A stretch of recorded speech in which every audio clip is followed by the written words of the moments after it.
What's up, everybody? It's the Digital World Podcast, and this is some shocking data points here. Obviously, it's just a subset of the population.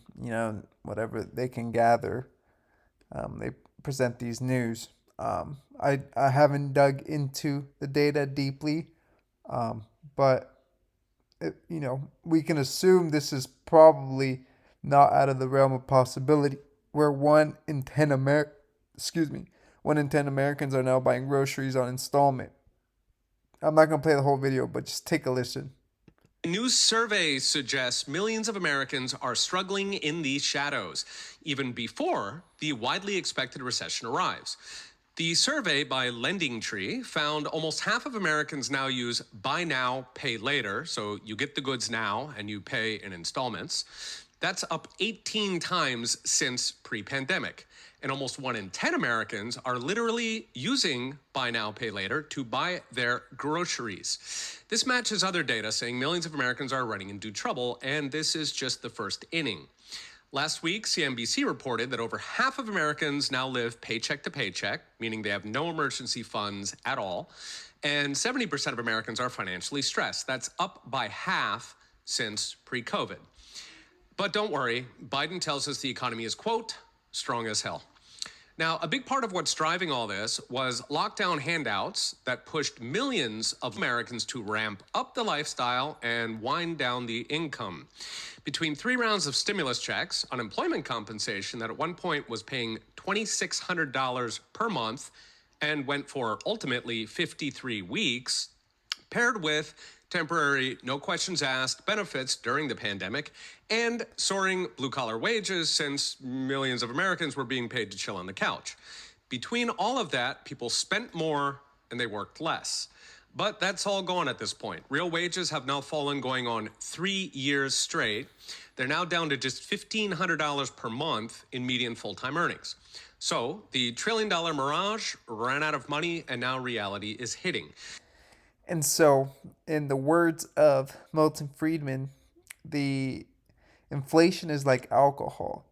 First, you get the really good effects, but then later is the really bad effects. So, folks, I've been talking about this where I said inflation, the first wave of inflation has gone by.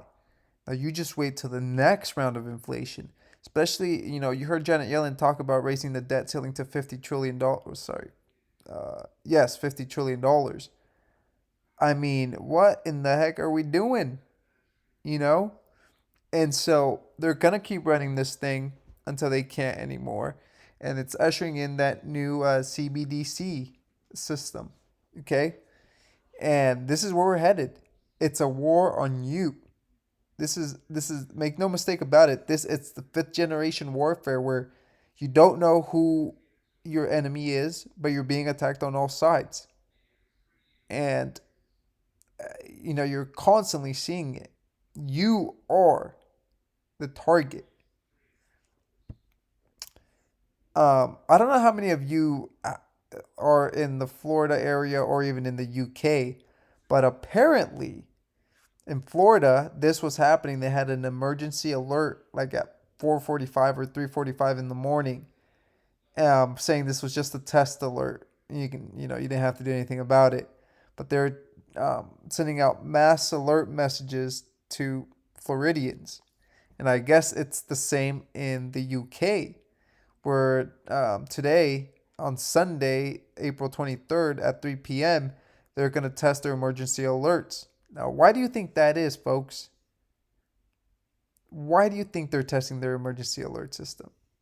Well, first of all, something is coming. And if you know anything about biblical prophecy, you know the plagues and the that are going to hit this earth, and they're not going to be mild. And so, um, I think we're getting to a time where that's coming real soon. And they're testing their systems, they're preparing everything, and they're getting their narratives ready. Another thing is, in Matthew 24, it talks about rumors of wars and wars happening. I don't know how true this is because, you know, whatever comes out of China is hard to decipher. But here it is. Apparently, Xi Jinping is spending equal to 20 billion US dollars to cut down trees and turning mountains into farmland. He is preparing for war with the US, and this is for food security. China imports a lot of food from the US and its allies. Whether that's accurate or not, who knows? But one thing I'll tell you is prepare, folks. I've been saying this every single day, and I will not tire of saying this. Prepare, prepare, prepare, because we're gonna head into hard times. What you think is safe now may not be safe then. But the best thing you can do is secure, at least, you know, for now, um, a little piece of property where you can still grow, um, and be away from the cities. Get out of the cities. You see what's happening in Chicago. You see what's happening in LA, San Francisco, Chicago, New York, all these cities. I don't have to even name them. You've heard about them. Get out of the cities, folks. One day at a time. One day at a time. Do what you can. Group with people if you have to, and try to get something together. All right, folks. Thank you for watching. Like and subscribe to the channel. It's the Digital World Podcast, and I'll see you in the next episode.